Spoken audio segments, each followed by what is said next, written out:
Now, Frank, it was York Hall last week. It's posh York Hall this week. Will you ever stop delivering for British boxing fans? Of course not. That's the business we're in. I love it. You know, Queensberry, everybody at Queensberry, we've got a fantastic team. As you know, you work there.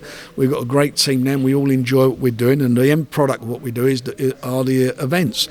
And we put some great events on, some good quality fights, and we've got another one on Friday at the posh York Hall, Royal Albert Hall. So what does this fight, Ebenezer Tete, not a lot of people know him, what does this fight mean for Daniel de Blois' career? Look, it's a tough fight for him. The guy's 19 wins, 19 undefeated, 16 knockouts. You know he can bang.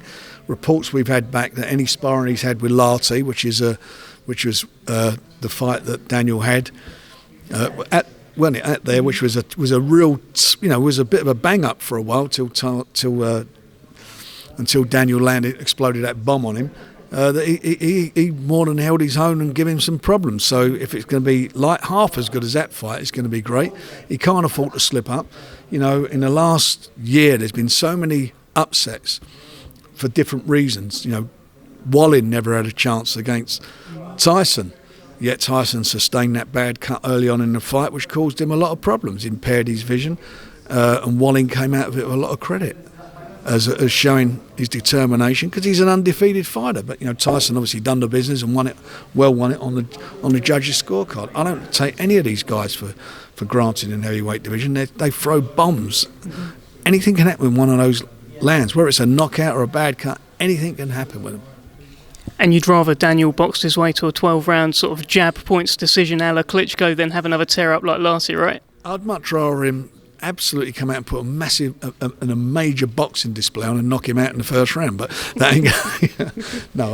I just want to see him do his best and come out there safely. You know, obviously we're in the Daniel de Blois business. He's a lovely young man. He's a great representative for British boxing, and I believe he's the best young heavyweight in world boxing. He's the most explosive, that's for sure, and I just want to see him go from strength to strength. You know, he has improved in every fight. And I don't want this fight to be a potential banana skin for him. What about Nicola Adams then? She's back. She was meant to fight at the Albert Hall back in March. She had to pull out for injury. She's become a world champion in between sort of now and then. What does this fight mean for her? Well, she's in there. She's defending her title. She's got a tough fight against a Mexican girl who's been there, I think, 3 or 4 times and lost a split decision in her last fight for the title. Got much more professional experience than Nicola. She's 6 years younger than her. She's Mexican. We know what the Mexican guys are like. I don't know if the Mexican women are tough as well, but whatever it is, she's going to have her hands full, and she's got to be top of the game. She's been out for a year, and I want her to hopefully come through, get some momentum back in her career and move forward. The show's called Every Belt because of Daniel de Blois keeps saying he wants to collect every belt. I was talking to Nicola Adams earlier. She says, actually, it's called that because of me, because I want every belt as well. Is that realistic? Listen, I don't want any of them to belt up. I want them to keep going for every belt. You know, it's that works for all of them. Yeah, of course it does. She wants to unify the titles and win them all. She's done everything you could be asked for as a amateur. 2 Olympic gold medals. I mean, highly decorated as that. And she's now a world champion in boxing, in professional boxing. So I'm sure she wants to go on and do all these things, and it's my job to make sure they happen. Archie Sharp, Declan Garrity. Now, got a tad spicy at the presser, which is what we like, really, isn't it? Maybe a couple too many F words for my liking, but how important a fight is this for Archie Sharp's development? Since last October, he's come on in leaps and bounds. He's been in some really exciting fights. He's obviously a young man who's got tremendous belief in his talent and demonstrated that in the ring. He's fighting a tough Irishman, you know, who seems to me to be really up for it. So I watched him on the face-off, and there was no one blinked, no one flinched. So I think we're going to have a real good fight between the two of them. So it's the Brit against the Irishman, and we'll see who's going to come through on Friday. It will be an exciting fight. I'm convinced of that. Without looking past Declan Garrity, Archie Sharp's, he's been talking about Jamel Herring, the WBO champion. Yeah. Is that a realistic fight for him? It is. He's got to come through this, and there's some other fights over here as well. You know, we've got some great fighters in that division, great British fighters to come through. If he comes through, that's something we can look at. Declan Garrity says he's going to spoil the party, and then he's going to beat up Selfers Barrett afterwards. What says you, Frank Warren? Well, if he does, he does. I mean, you know, I'm glad he's got that ambition and he wants to come. That means that the fans benefit from that. he's saying it.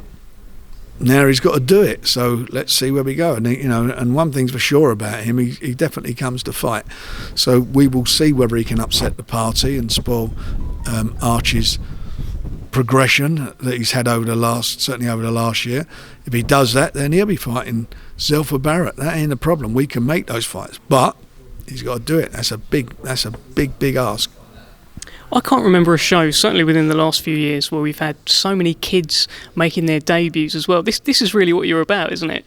Well, I love this because we've got fantastic young talent on our books. I mean, really good quality youngsters, and it's a pleasure to be involved with them all. It sort of, for me, it really, I love this part of the game. Bringing them through and developing their careers and spotting them, and like we did with Daniel. I mean, 7 senior bouts. Look where he's got to already, and and as I say, doing that, being involved in that stages of their careers, bringing through is brilliant for me, and moving them on and getting them the opportunities that hopefully to go on and win world titles, and for them financially being stable, that they've got their money in the bank, they own their homes if they want to buy a house, and all those things is brilliant for me. And to go on then and defend their titles, I love being involved in that. It's a fulfilling experience.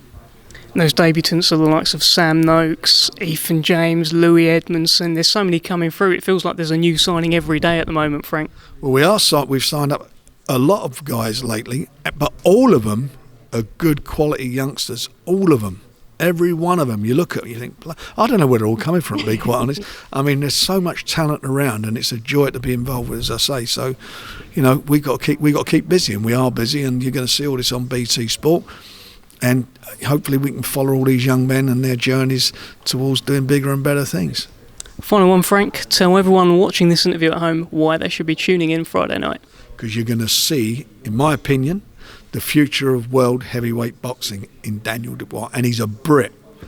Watch that, and then we've got our double Olympic gold medalist defending her title, and she on her quest to become a unified champion and create history.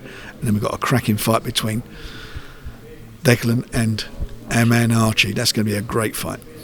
Friday night, Royal Albert Hall, BT Sport. We can't wait for this one.